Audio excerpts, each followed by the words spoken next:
ou bien si dans ces temps-là, d'accord, les choses, si dans ces temps-là,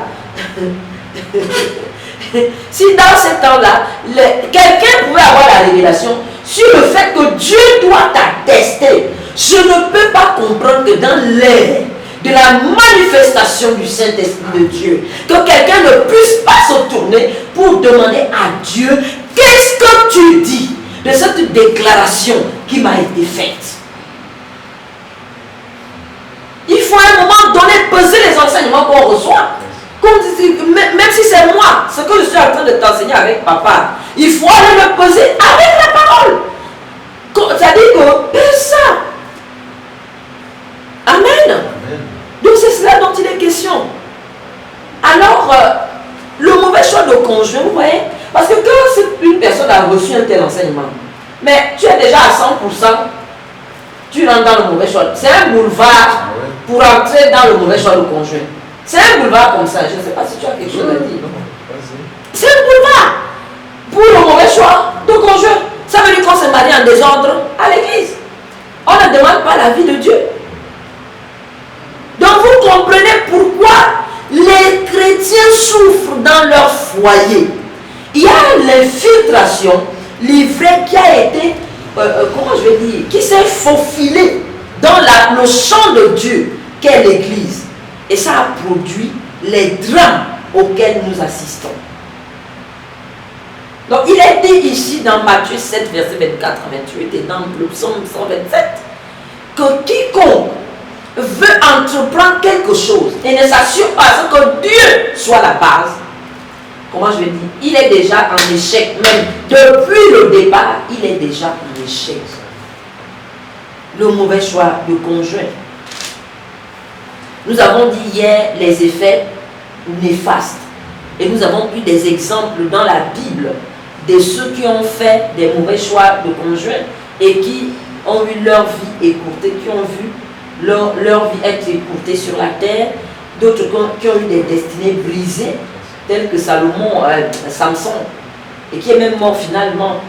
Et donc l'adoration, même la foi de ces personnes-là a été touchée.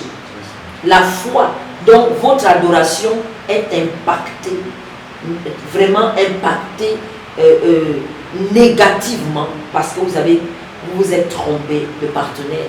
Et donc quand Dieu crée, quand Dieu a créé Adam et Ève, il s'est assuré que les deux respectent les principes qui régulent aussi la sainteté. Parce que quoi, il fallait qu'il y ait la similitude, les mêmes aptitudes que celles que Adam le mâle portait. Donc Ève ne pouvait pas venir comme ça comme un cheveu dans la soupe. Elle a été formée, équipée, d'accord, pour adjoindre son mari dans la réalisation des projets de Dieu. Et donc, quand vous faussez cette base-là, quand vous posez, d'accord, sur les mauvaises fondations, d'accord, comme le mauvais choix de conjoint ou comme l'immaturité spirituelle, c'est un drame. Et nous voyons le résultat ou entendons le résultat aujourd'hui. C'est pas, même depuis l'Ancien Testament, c'était des drames qui se sont produits dans les vies et dans le pays d'Israël, dans le royaume d'Israël. Parce que quoi, le patron, le roi a fait un mauvais choix de conjoint. Donc tout le pays a souffert de ça. Et donc je veux encore m'arrêter sur le choix des serviteurs de Dieu aujourd'hui. Parce que les serviteurs de Dieu, on l'a dit hier, ce sont parce que ce sont c'est une stratégie pour Dieu. Si l'homme de Dieu est corrompu, c'est toute la communauté qui l'est. C'est-à-dire que si un homme de Dieu est sous livret là, si le diable a atteint un couple pastoral, il a atteint toute la communauté. Parce que les enseignements, ou bien ce que devrait porter, ou bien donner ce couple-là, ne le sera plus tel que Dieu l'a dit. Et donc, va perdre parfois les âmes qui sont sous cet homme de Dieu-là. Et donc, l'homme de Dieu, et nous avons parlé de l'esprit Jézabel qui influence même le foyer, les foyers des hommes de Dieu. Donc, on a dit aussi que le fait d'avoir été dans un institut pastoral ne qualifie pas pour être un bon époux, ne dit pas qu'on va faire forcément un bon choix de conjoint. Parce que vous pouvez sortir d'un institut biblique et ne pas être revêtu comme il faut spirituellement. Pourquoi? La formation du Saint-Esprit est la formation fondamentale. Et ce n'est pas en quelques 5 ans ou en quelques 3 ans que cela se fait. Il prend son temps. Et on a dit que le Seigneur Jésus, on l'a vu, quel temps il a pris même avant de réaliser la destinée qui est posée sur sa vie. On a vu aussi Adam qui a fait un temps seul. Donc Dieu prend le temps, d'accord, il est dans ses mécanismes. Alléluia. Donc le mauvais choix de conjoint des hommes de Dieu est catastrophique parce que le choix des hommes de Dieu, moi je dis toujours, le mariage des hommes de Dieu n'incombe pas seulement à leur personne. Le choix des hommes de Dieu, c'est ça, il en va de la vie de la communauté, de la vie de la mission, de la vie du plan de Dieu pour lui-même, ou bien pour elle-même, et pour les personnes qui seront avec lui. Donc il est très important que les hommes de Dieu s'asseyent aujourd'hui. Tout le monde d'ailleurs, pas seulement les hommes de Dieu, mais principalement les hommes de Dieu. Pourquoi? Parce que lui vraiment, quand il chute, il traîne les gens avec lui. Donc très important de se ressaisir et de chercher aujourd'hui. Chaque homme de Dieu a la pointure de femme qu'il lui faut.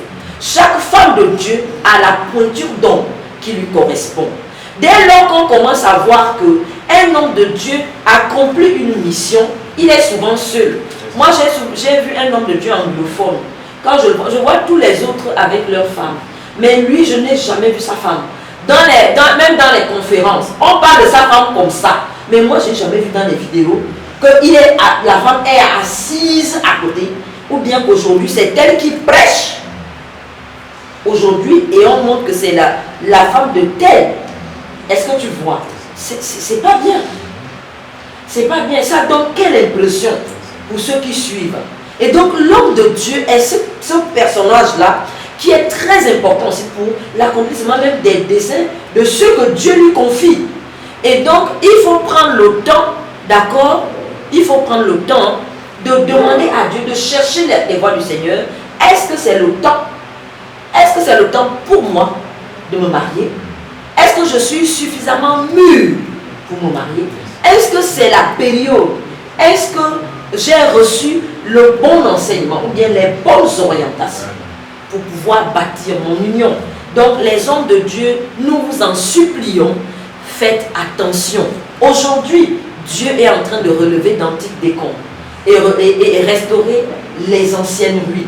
Dieu relève les fondements. Alors sur quel fondement avez-vous bâti votre union? Est-ce que vous êtes victime, d'accord, d'un mauvais choix de conjoint? Si papa a quelque chose à dire, on va passer sur d'autres mauvaises fondations. Ok, donc en plus du mauvais choix de conjoint, nous avons attiré l'attention sur les hommes de Dieu, mais aussi de tout le monde. De tout le monde. Aujourd'hui, il faut faire très attention parce que le mariage, vous pouvez rater des récompenses dans l'éternité parce que vous avez fait un mariage catastrophique sur la terre.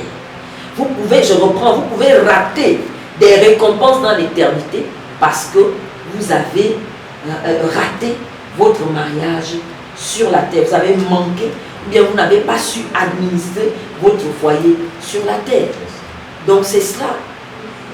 Et donc, il y a d'autres mauvaises fondations, d'accord, qu'on voit, et dont on va parler aussi, par exemple, le mensonge. Vous voulez vous marier, d'accord, et vous vous asseyez sur un mensonge. Vous vous asseyez sur un mensonge. Je ne sais pas si tu as d'autres mauvaises fondations, tu peux les citer. Donc, vous gardez un mensonge en vous. Vous ne dites pas, vous ne le révélez pas à votre futur conjoint ou bien à votre future femme. Vous gardez cela en vous. Et je prends souvent l'habitude de cette jeune fille qui m'a interpellée à Libreville lorsqu'on prêchait aussi sur le mariage. Elle dit, après un certain nombre d'années de mariage, elle découvre que son mari a un enfant et que le mari ne lui a jamais révélé la présence ou bien l'existence de cet enfant-là. Alors, elle s'est sentie trahie. Elle s'est dit que, mais enfin, comment après un tel nombre d'années, tu as gardé ce mensonge. Donc elle s'est sentie en danger. Elle a pensé maintenant que tout ce que le jeune lui a dit là était faux. Donc là, vous voyez comment leur mariage a été bâti sur une mauvaise fondation qu'on appelle le mensonge. Donc l'homme, il a caché la vérité. D'autres, concernant la jeune femme, c'était l'enfant. D'autres, ce sont des maladies incurables. La personne a une maladie incurable, elle ne le révèle pas à son partenaire ou à sa future femme. Et puis, elle rentre dans le mariage et c'est fini. C'est durant le mariage consommé que la personne va découvrir qu'elle est son partenaire ou sa femme a une maladie incurable. Il y a plein de cas comme ça. D'accord? Les mensonges. Et donc, vous avez brisé une vérité. Vous avez brisé quoi? Une loi. La loi de la vérité. Donc, vous êtes marié sur la base du mensonge. Vous avez brisé quoi? La loi de la vérité. Donc, quand vous entrez dans une union qui a comme base le mensonge, je ne sais pas ce que sera la suite de ce foyer-là. Et donc, quand les problèmes surviennent, et puis les gens, moi je ne comprends pas, quand ça arrive que votre femme ou bien votre mari découvre que vous avez menti, les gens ont une mauvaise attitude. Au lieu de se remettre en question, véritablement, ils se cantonnent sur leur position. Est-ce que vous voyez? Donc, et toujours même des excuses. Si je t'avais dit ça, tu ne m'aurais pas épousé. Si je t'avais dit, frère, soeur, tu es chrétien, il faut dire la vérité. Et comme ça, moi je dis même que parfois quand tu dis la vérité, ça va, comment je vais dire, ça éprouve la relation. Vous êtes en fiançailles, donc tu dis la vérité sur ton futur partenaire et ça peut éprouver, ça veut dire que la personne peut être livrée. Ça va